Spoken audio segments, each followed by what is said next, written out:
the Premier of Victoria has imposed what is by far the greatest incursion into our basic liberties that we've ever seen on Australian soil. Almost 5 million people are under curfew. Private property can be seized by the police minister for any reason. Police can enter your home without a warrant and stop you in the street to check that you're carrying the permit that allows you to leave your own home. And worst of all, businesses have been closed, jobs have been destroyed, and Victorians everywhere are losing hope. Many shops that have shut their doors will never reopen. Many people who've lost their jobs may never work again. All of this has happened while the government refuses to explain their actions to Parliament, which has effectively been shut down since March. The government's actions have no democratic mandate and are not subject to scrutiny or accountability. In fact, under the so-called disaster powers, any law in Victoria can be suspended with the stroke of a pen. We keep hearing that we're all in this together, but that is a lie. No public servant has lost their job, health bureaucrats continue to receive their six-figure salaries, and politicians who have no understanding of the productive economy have received pay rises. Research by the Institute of Public Affairs suggests that Stage 4 lockdowns will rob mainstream Victorians of almost $3.2 billion a week in lost income, prosperity and living standards. And we can expect as many as 300,000 jobs to be lost. Why are we being put through this? Is this cruel and undemocratic lockdown really proportionate to the risk? Will the poverty and mental health crisis be worth it?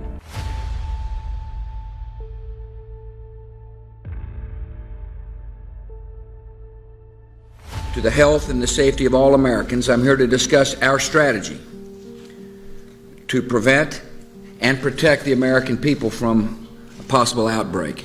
I appreciate Dr. Rich Carmona, the U.S. Surgeon General, Dr. Tony Fauci, Director of the National Institute of Allergy and Infectious Diseases. Scientists and doctors cannot tell us where or when the next pandemic will strike or how severe it'll be, but most agree at some point we are likely to face another pandemic. The virus has developed some characteristics needed to cause a pandemic. It has demonstrated the ability to infect human beings, and it has produced a fatal illness in humans. If the virus were to develop the capacity for sustained human-to-human transmission, it could spread quickly across the globe. Our country has been given fair warning of this danger to our homeland and time to prepare. Our strategy is designed to meet three critical goals. First, we must detect outbreaks that occur anywhere in the world. Second, we must protect the American people by stockpiling vaccines and antiviral drugs and improve our ability to rapidly produce new vaccines against a pandemic strain. And third, we must be ready to respond at the federal, state, and local levels in the event that a pandemic reaches our shores.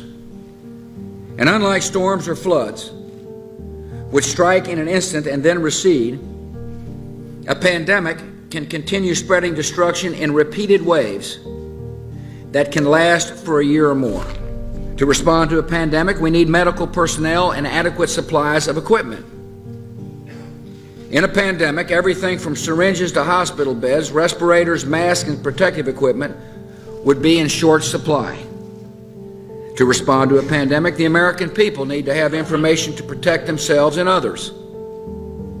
In a pandemic, an infection carried by one person can be transmitted to many other people, and so every American must take personal responsibility for stopping the spread of the virus. By making critical investments today, we'll strengthen our ability to safeguard the American people.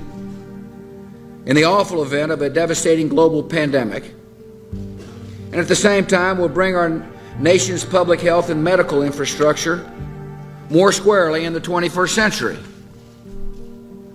Leaders at every level of government have a responsibility to confront dangers before they appear and engage the American people on the best course of action. There is no pandemic flu in our country or in the world at this time. But if we wait for a pandemic to appear, it will be too late to prepare.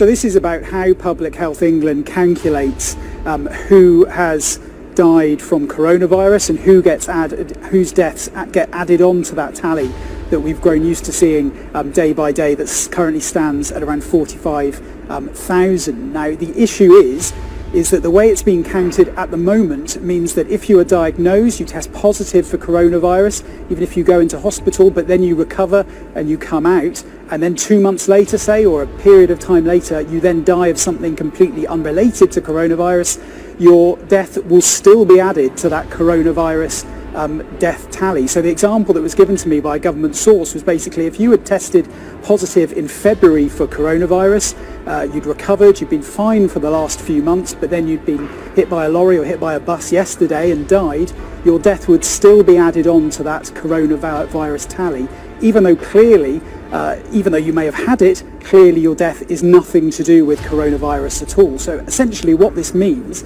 is that that tally that we've been used to getting from the government every day when they are updating us on death figures is likely to be out, it's likely to be too high, which means that that 45,000 figure that we are currently looking at in terms of deaths from coronavirus is likely to be wrong. So this urgent review has been ordered by the Health Secretary to basically try and sort out this issue and to try and establish actually by how much they have been overcounting their deaths. Hugely embarrassing for the government, especially after some of the ordeals that we've seen in terms of counting test data. It now seems that arguably the most crucial figure in this whole coronavirus pandemic, how many people have actually died from the virus, the government's own figures could be way out.